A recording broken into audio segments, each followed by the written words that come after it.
თეატრალური ხელოვნების მოყვარულებს ქალაქში მოქმედი სამი თეატრი მომდევნო წელსაც გაუმართავი ინფრასტრუქტურით უმასპინძლებს.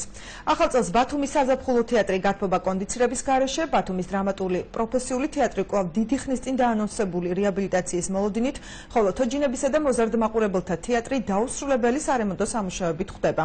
როდის აღმოიფხვრება არსებული პრობლემები თეატრებში, თამარ კიკნაძე არკვევდა. ბათუმში მოქმედი თეატრები მომდევნო წელსაც გაუმართავი ინფრასტრუქტურით ხვდება. მათ შორისაა ბათუმის დრამატული პროფესიული თეატრი.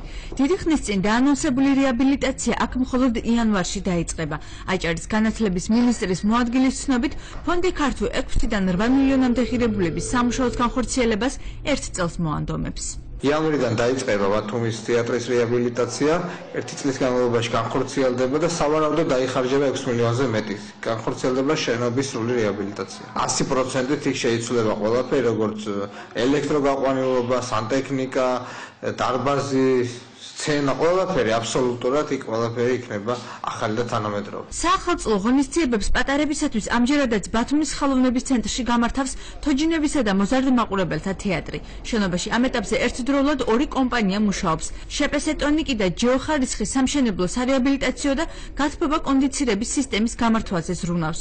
თუმცა თეატრის გახსნა კიდევ ერთ შესყიდვაზეა დამოკიდებული. 2 ტენდერი არის გამოცხადებული, ერთი გათბობა კონდიცირების და მეორე სამშენებლო სამუშაოები, ანუ სამშენებლო საინჟინრო სამუშაოები, ორივე ხელშეკრულება არის უკვე გაფორმებული.